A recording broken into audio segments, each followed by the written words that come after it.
Welcome to our podcast. We're excited to have you join us for this journey. My name is Ann Madison, and I'm the Executive Director of Peace Restored. I'll be your host as we discuss mental health and faith in our podcast, Seeking Healing, Finding Hope, which is a production of Peace Restored, a 501c3 nonprofit located in Indiana and serving women everywhere. I'm so excited about our podcast today. We have an amazing guest, Donna Gibbs, who will be joining us to discuss her book titled Bounce. Donna is co-founder of Summit Wellness Centers, located in Asheville, North Carolina. Donna is the author of numerous books, and she also has blogs, devotions, and articles, which have frequently been shared in various media outlets. Additionally, she has been featured on radio, broadcast, and podcast across America. A member of the American Association of Christian Counselors, Donna has been providing individuals and families the hope and help they need for over 25 years as a licensed clinical mental health counselor, supervisor, and board-certified professional Christian counselor. As a special bonus at the end of today's show, we'll be giving away copies of Donna's books, so listen to the end of the podcast to learn how to get your copy. So welcome, Donna. It's a pleasure to have you joining us today. Thank you, Ann. It's an honor to be here. Looking forward to it. Yeah, I think we're going to have a really good and fun conversation and about your book that you've written called Bounce. And as you are aware, everyone in life, like it says in your book, has many setbacks, and life can be really difficult and even challenging at times. There are so many disappointments and heartbreaks and challenges that come our way in our world today. And even since we've had this post-COVID dynamic that we've all been in, we've had depression, anxiety really have been at all-time highs. And we're even seeing that here at Peace Restored. I know you're probably seeing that in North Carolina in your practice as well. Mm-hmm. Absolutely. And I'm not sure how long you've been doing this work, but I've been at it for 2.5 decades. Mm-hmm. I've never seen anything like what we're seeing right now. And that's a nationwide experience. Certainly for our practice, we're seeing waiting lists and just the influx of people who are wanting help, needing help, and feeling safe enough now to access help. But getting everyone taken care of is quite a challenge right now, as you well know. It is. It's such a challenge. Like you said, the numbers are really high. And we're seeing, reports are showing us through reporting agencies such as Gallup has told us that in the U.S. right now, 1 in 6 adults are showing that they're depressed. And nearly 3 out of every 10 adults have been clinically diagnosed with depression at some point in their life. And those numbers can feel really kind of overwhelming just for the average person if they haven't experienced depression or anxiety. Mm-hmm. But for those who have, it can maybe feel a little bit normalizing for them.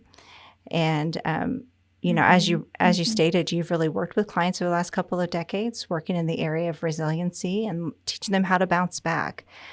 Would you mind kind of sharing a little bit with our audience of why you decided to write this book?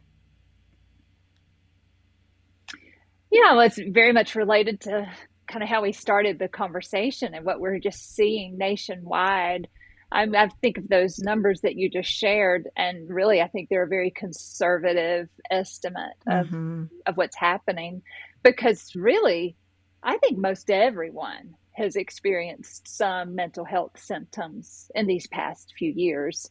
And so as a practice, as we are praying through, in the last few years, how do we respond? God, what is our role here?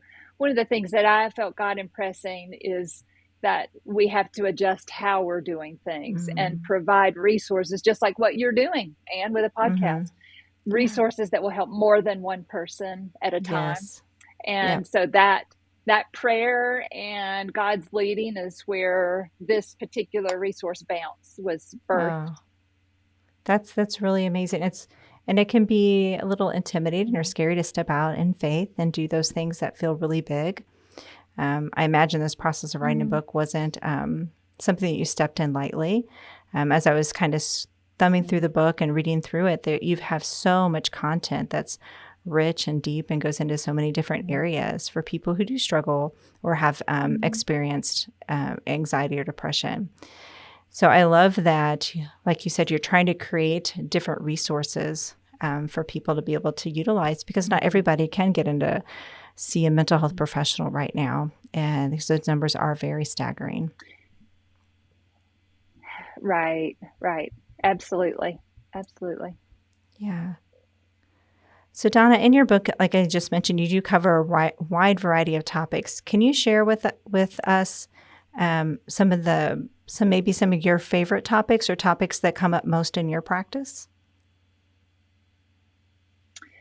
Well, anxiety and depression, we think of those like the common cold.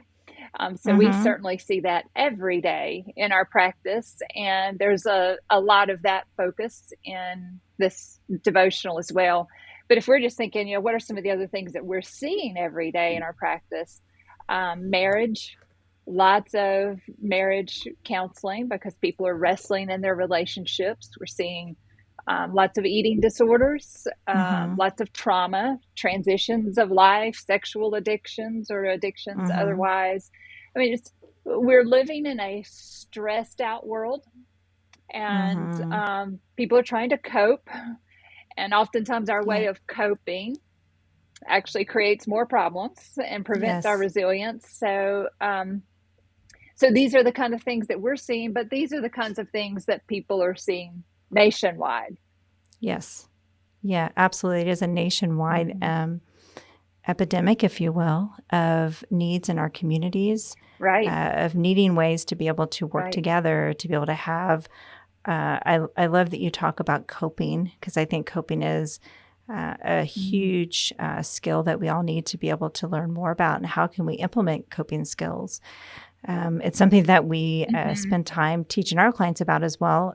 And we just did a podcast a couple weeks ago on that, talking about coping and journaling and the value of that. And I know you have a whole section in your book on that as well. But as someone Mm-hmm. kind of reads through your book, is there something that you're hoping that a reader will take away? Uh, the word you just said, hope. That's my hope that someone will take away hope. We know that hope is a person, and so my prayer is that they do walk through this journey and that they have more intimacy with Christ as a result of it, but also just as a whole person that they can walk through this and feel some hope. I also think important part of this is just being able to normalize some symptoms that people may be having.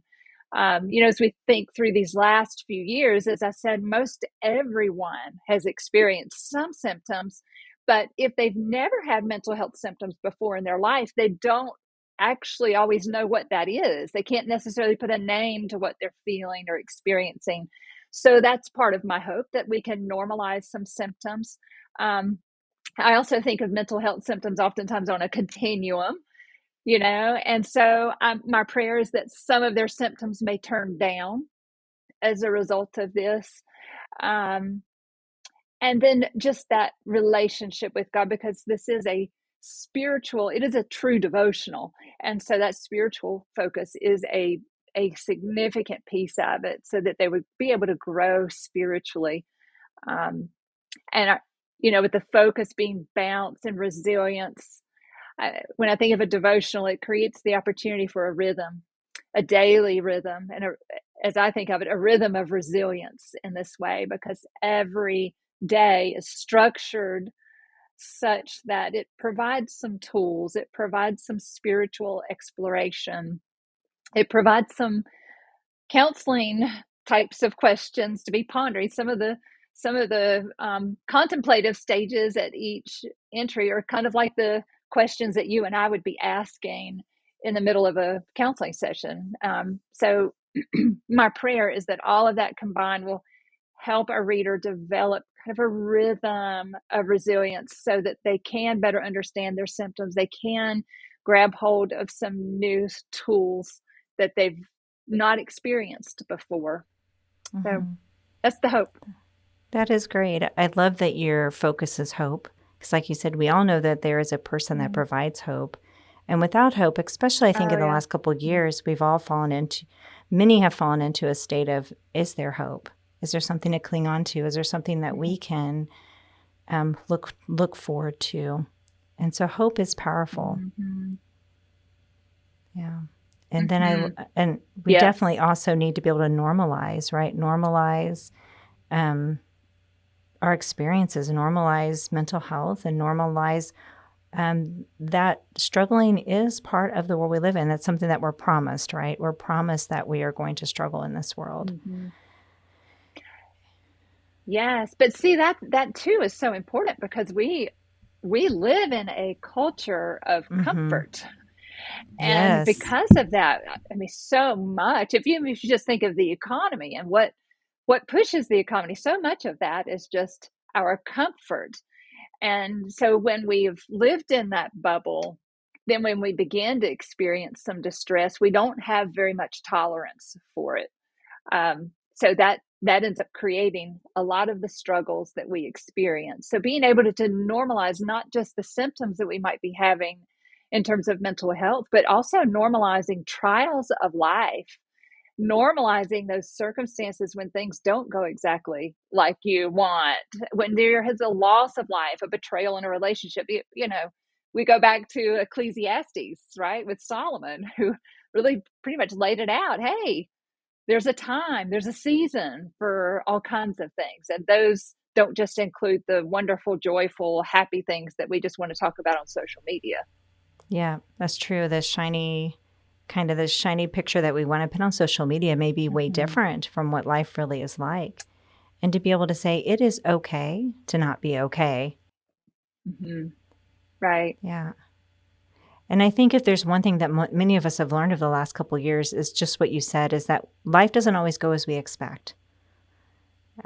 Sometimes we have to be able to take a pause and to be able to accept the hard or even the change that's Hmm. coming our way, and to be able to pivot and grow with that. And that Hmm. sounds like something that Hmm. really you are helping your readers through this book of Bounce to be able to sit back in that space and be able to say, how can I be able to normalize some of this difficulty that I'm going through? Not that we want difficulty to be an everyday experience, is what I'm hearing, but it's to be able to normalize some of the Right. things that we feel, so that way when life doesn't go as we expect, we can process through that and find a good way to cope and to manage. And as your book says, to be able to bounce Hmm. back. Yep, I agree wholeheartedly. A lot of what you're describing is resilience and just Yes. being able to move through our struggles versus using coping skills that would allow us to escape our struggles or numb Mm-hmm. in them. So Yes, that's that's good. good. Thanks. So as we're talking about your book, one of the things I'm curious about, Donna, you could have easily taken the topics that you've written about in the resiliency and coping and all these other categories that you've covered and put it in a different format, but you've chosen to write that in a Hmm. format of a devotional. Would you like to expand Hmm. on why you wrote Yeah. it as a Hmm. devotional? And then I'd also be curious at the same time if you'd be able to expand on, is this book written for only for people of faith? So if you could kind of cover those two, I'd appreciate it. Yeah. Yeah. I'll cover both of those. So, I've been studying resilience for a number of years now. And in fact, wrote a book that is in a different format, as you described, probably about 6 years ago, called Becoming Resilient. And, um, but in the last few years, it's just become more and more obvious to me that when we're going through a challenging season of life, it's really difficult for us to concentrate. It's difficult for us to read through a long piece. We really do better in processing with bite sized chunks. And a devotional is that in its nature. Um, Even more importantly, though, when I think of resilience, I go back to the author of resilience. Jesus is the author of the resilience. It's a picture of resilience. And so as we grow closer to him, that provides a foundation for resilience. So, what better way to do that than through a true devotional?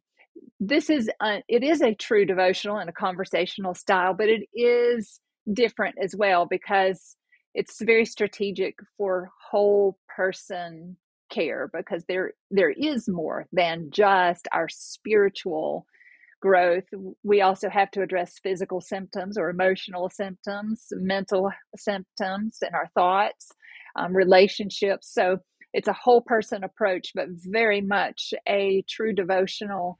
So that I mentioned before that phrase, a rhythm of resilience. It gives us Mm-hmm. the opportunity for that because we're just doing one day at a time over a series of 60 days rather than sitting down with a longer book that we could read over a weekend. Mm. We really want to have more interaction with it than Mm-hmm. that. And Yeah. the time to practice some homework assignments Yes. and some Yes. processing things in the midst Yeah. of it. I love what you keep talking about with that rhythm of resilience, because that is so important to know how to have that regular rhythm. Because we can either have a rhythm of resilience or we can have a rhythm of something else, right? And so that other can be the thing that Mm-hmm. kind of keeps us stuck. And so to be able to pivot whatever rhythm we have into something more positive that helps us have a growth minded, moving us forward.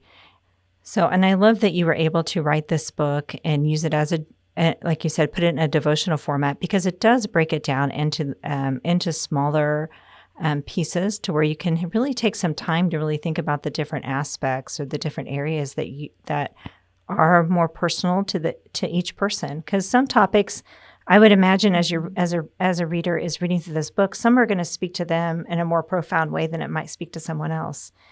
And so to be able to Right. be able to take Yeah. time in those areas individually will be such a gift for many. Mm-hmm.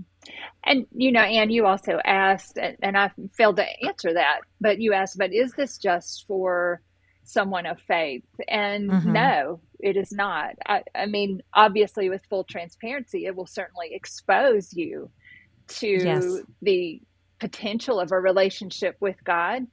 Mm-hmm. But no, it doesn't have to just be in that. And I'm also aware, as you know, that when we're going through a difficult time, we wrestle in our faith. Mm-hmm. Um, Maybe we've been strong in our faith before, but there's some situations of life that can just throw you to the ground, and you're back to your basics, and you're just wrestling. And oftentimes we will struggle with God's power or his care, and we'll wrestle with Mm. some doubts and all of that. And Yes. so wherever you are in that journey of faith, um, this is going to be an appropriate, safe Mm. place for you. Yes. Yeah, I love the idea of it being a safe place, Donna, because it's a way for people to take this book and they can be able to sit in the comfort of their home. Because maybe you might be a person that isn't quite sure where you are in your faith journey. Maybe you don't know if you have a faith journey. Maybe you have lots of questions in that. But you could take this book and be able Mm-hmm. to sit in the comfort of your home and just start to read through it, Mm-hmm. start to process, start to Yes. answer and ask good Yes. questions. Because Mm-hmm. sometimes taking that Mm-hmm. first initial step is scary. Mm-hmm. But this Mm-hmm. can be in a place that's comforting to you. Right. Right. Mm-hmm. Yeah. So I love that. I love that idea of being able to just sit at home or maybe sit with a group of friends and read through this book together and be able Mm-hmm. to say, okay, let's do a deep dive into some of these questions and figure out, where do I stand? What do I think? How do I feel about these different Mm-hmm. areas? Right. Right. So as we're continuing to talk through your book today, Donna, on bounce and how resiliency is really a journey, something that we can do and something that we can process through. Uh, I'm thinking of, in your book, there's a kind of a quote that comes up, or a theme that's repetitious throughout your book. And it talks about how thoughts lead to emotions, which lead to behaviors. And that seems to be something that's pretty intentional in your book. Can you really elaborate a little bit more on that for me? Yeah, I can. I think of that as the golden thread, and that is very intentional, because so much of our resilience is what can't be seen or felt or touched, and it's in our thoughts. So, cognitive behavior therapy, as you know, is considered through research to be very effective in approaching various mental health challenges. And concept of that is just being able to dissect our thoughts, to understand how they impact our emotional responses, and then also how they drive our behaviors and our choices. So our thoughts matter. I call it the most important conversation no one ever heard, because we don't necessarily speak out loud the thoughts that we're having, but they can be very healthy or they can be very destructive. Um, but they have so much power in how we maneuver through hard seasons of life. So yes, there's a subtle dose, not always to be able to be noticed by the naked eye in the devotional, but certainly clinicians like yourself are going to notice that it's there, and it's there very intentionally. And it's biblical. God has not just suggested, but commanded that we take our thoughts captive. And that is because there's so much power in that. So that's part of developing that rhythm of resilience, is addressing our thoughts, getting our thoughts into a rhythm that is healthier. And we know that word neuroplasticity, just the fact that the brain can change. And when you begin to change the brain, wow, then you change a lot of things. Your mental health symptoms adjust, your relationships respond differently. And so it's a powerful, very intentional golden thread there. Mm-hmm. Yeah, I love that God made our brains in such a way, as you said, with the neuroplasticity, that our brain can change. It's not, there is a fear, I think, for so many, that once I've been through a certain experience, or I think a certain way, or behave a certain way, Mm-hmm. I'm stuck there. That's who I am. But Right. that isn't true. Oh, yeah. Yeah. No, such a common thought, though, and a Mm-hmm. destructive one, that I am who I am. I cannot change. Yes, Um, and our circumstances don't prevent us from changing. It's that thought process that so powerfully paralyzes. it is. It is, because like you mentioned, our thoughts do really dictate how we behave, how we respond, how we even interact in a daily experience. If our thoughts can control so Mhm. much, and we have to be really careful to really take those thoughts captive, because if we don't, we're going to be, our thoughts are going to be controlling us instead of the other way around. Mhm. Oh, So, yes, mhm, absolutely. yeah. Well, Donna, as we're continuing our conversation, can you just tell me a little bit about why you think it's important that people learn how to cope and realize their own resiliency? Yeah, I think so often that resilience just boils down to coping skills. Sometimes I think we even overthink resilience. It just Mm, basically means that we can keep moving through a difficult season of life and not get stuck. But oftentimes, too, when I look at what's the difference between someone who gets stuck at a point of pain versus someone who moves through that suffering, or that struggle, that trial of life, that adjustment, and they end up thriving. What's the difference? And while it's not just as simple as what I'm describing, just coping skills, much of it really is. It's just the difference in what are the coping skills that they're using. And we all use coping skills every single day. But the question is, are they healthy ones? Um, and with resilience, even the word, we've always thought of that phrase bounce back. We've used it some even in our time together today.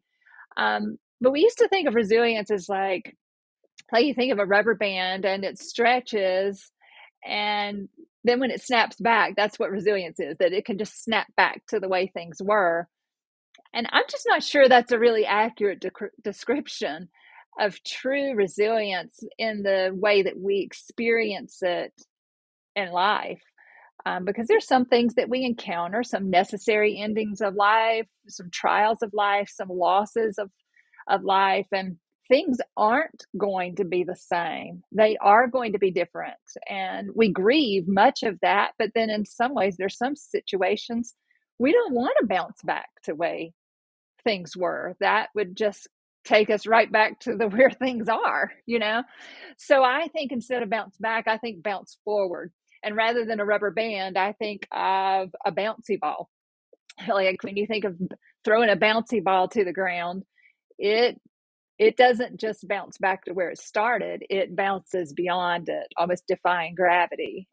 And so when I think of those clients that I have sat across from, and I think of those who have really traveled well through hard spaces, I think of them, they've bounced forward because they didn't go back to the way things were, but they used the coping skills that took them forward. And when I think of the coping skills that we use to bounce back, to try to almost achieve some homeostasis back the way things were, those are generally the coping skills that numb us, that help us to escape, that try to distract us. And those are the very coping skills that will stop our development, stop our growth. And so in Bounce, we're going to be looking at what are our healthy options. Like, we can't escape the discomfort. We're going to feel some of the distress, but how do we cope in a healthy way through that so that we can come out at a place that is actually better, different, but in many ways better than before, which takes me to Isaiah. I want to say it's chapter 43, maybe in the verses 16, 17, 18, 19, somewhere in that area. And it's God speaking. He says, forget the former things, forget the way things were, which we can't physically amnesia do, but forget the former things. See, I am doing a new thing. And then he goes on to describe what looks like the impossible, rivers in the wasteland. But he poses the question, but are you going to miss it? Because if we spend all of our time trying to bounce back to the way things were, and we use those coping skills to do that, we never actually move beyond the point of pain. We never get to see the impossible that God can do through our storms, through our trials of life.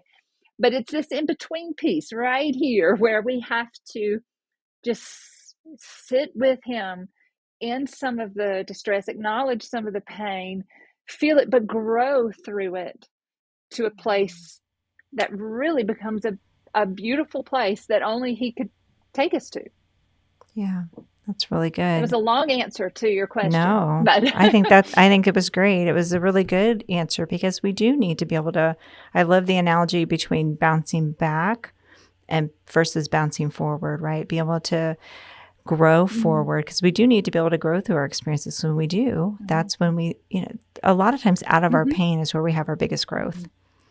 And as we're going through that, we are hopefully being either projected or bouncing forward, as it says in your book, right? And so having that as an option is huge for us in our growth, to be able to see where God's going to take us and see what he can take us through.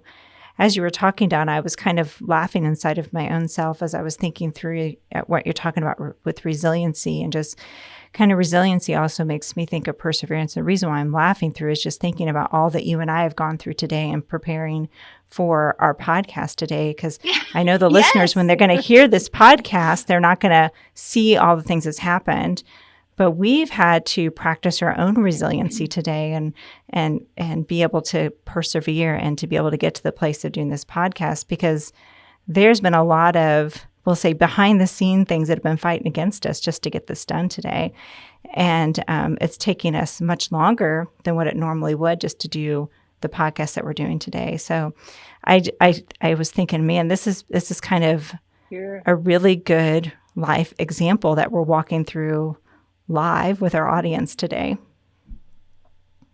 You are exactly right. Yes. Yeah. That didn't get lost on me either. Yeah. And I thought, well, sometimes we have to practice the things that we are, as they say, practice what you preach, right? And so we need to practice what it says in your book, is learning how to bounce forward. And sometimes, and our audience might pick it up, and today when they're listening to this, that it might feel a little bit different than a normal podcast that we do. And that's okay, because we are persevering together to not only to talk about the topic, but also to show our audience that sometimes it's okay to sit in the uncomfortable. And sometimes it's okay to have to do things that feel uncomfortable and feel awkward because we're having technology issues or all these other things in the background. Sometimes we just got to do the work. And Right, when we do the right. work, at the end comes a beautiful result. That's right. That is right. Yeah.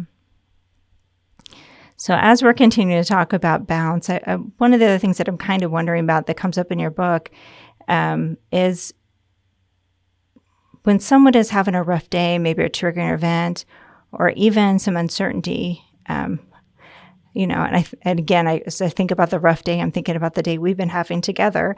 Mhm, It can be a little unsettling, mhm. just as it was a little unsettling for us to kind of get started today. Um, if would you share with us a few techniques or ways that you might help that you suggest in your book, or that you suggest when you're working with individuals to help them to recenter?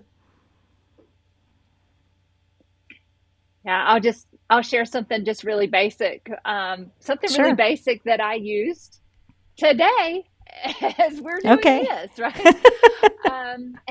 And that is um, just reminding ourselves that we're safe, and that's assuming that you're not in an emergency.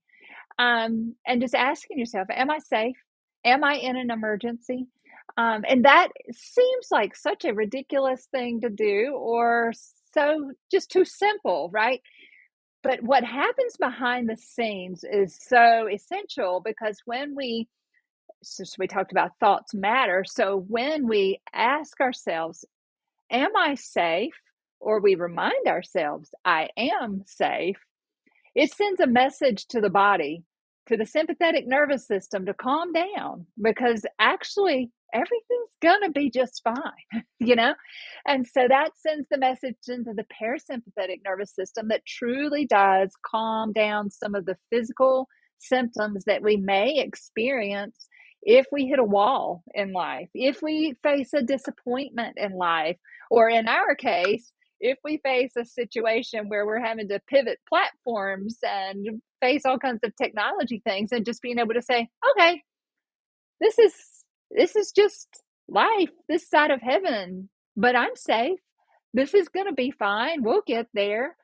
um, and that's actually just a picture of what we have to do in other aspects of our life when we face something challenging. And so our brains, our bodies don't know the difference sometimes between a catastrophic thought and a catastrophic true life event.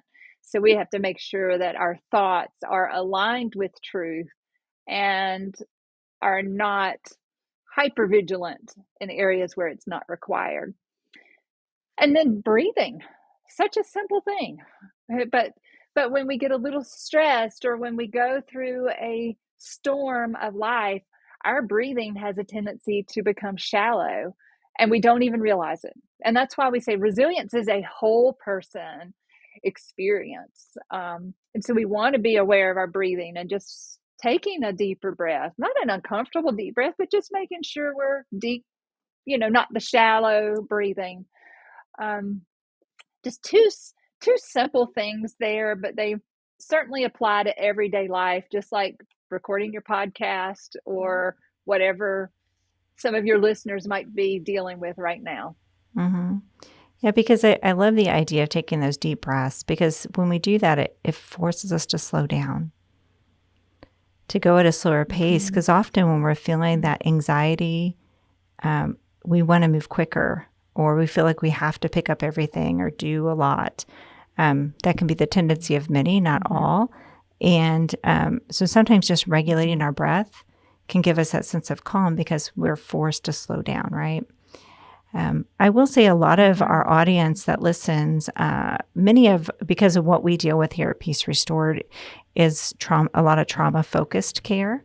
And so many of our audiences Sure. do have some higher levels of anxiety or some deep traumas. And I love that you mentioned in there that not you didn't minimize, like if this is a bigger traumatic or triggering event that you're going through, they may need some deeper work, or need to go and talk to a professional, or Yeah. have someone help them process through that.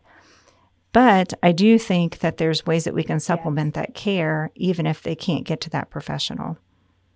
As we're talking about that, asking myself, am I safe?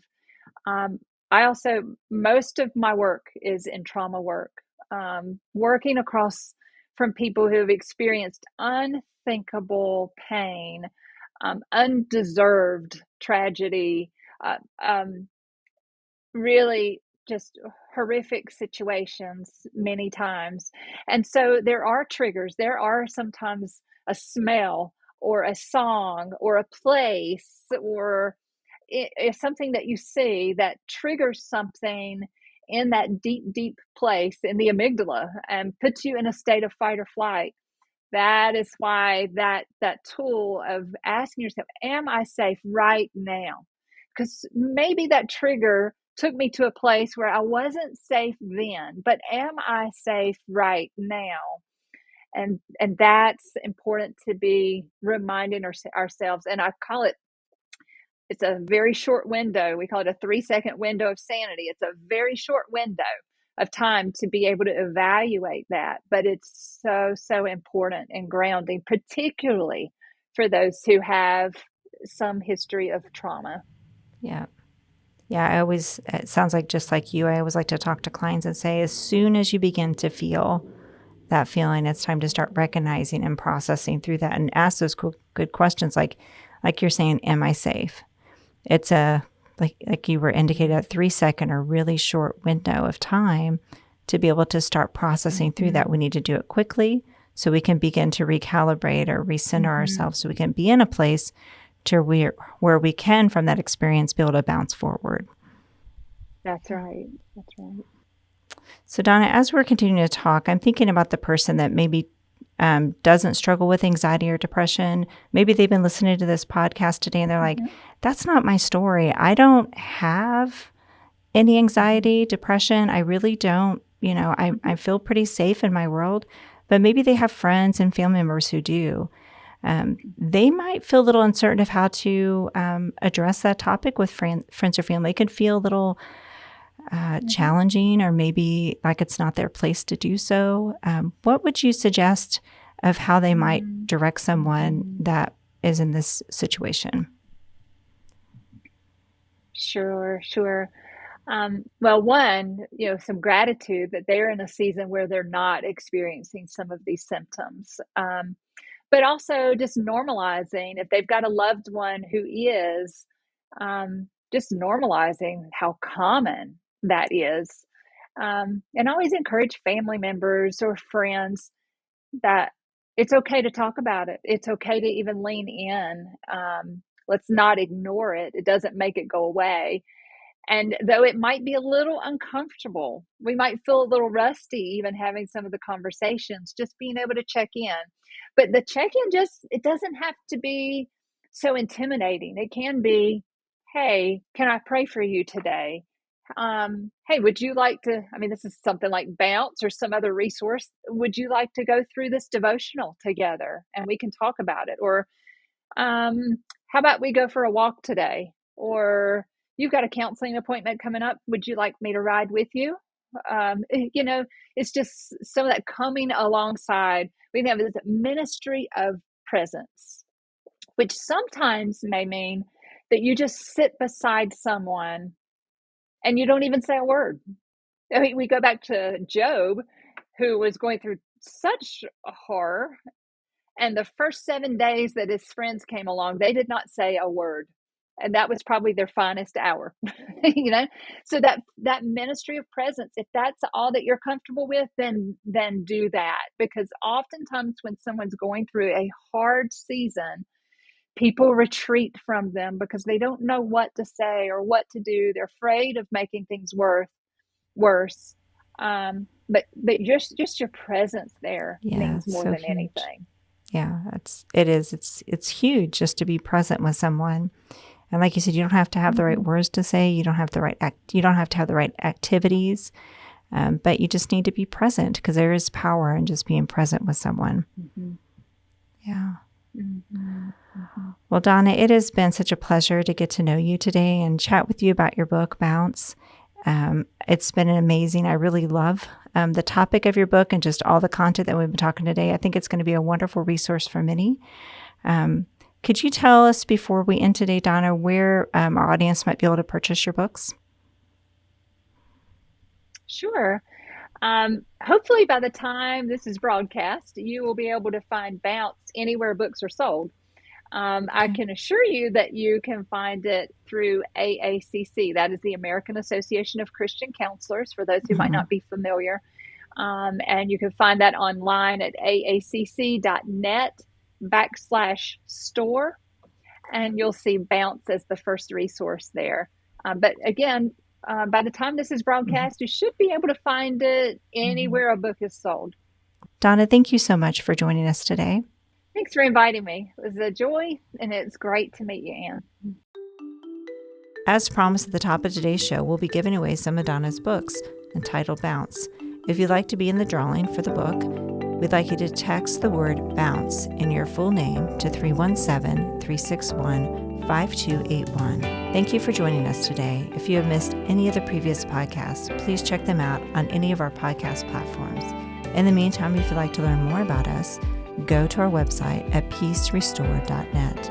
And don't forget to check out our show notes where you'll be able to find links and additional content.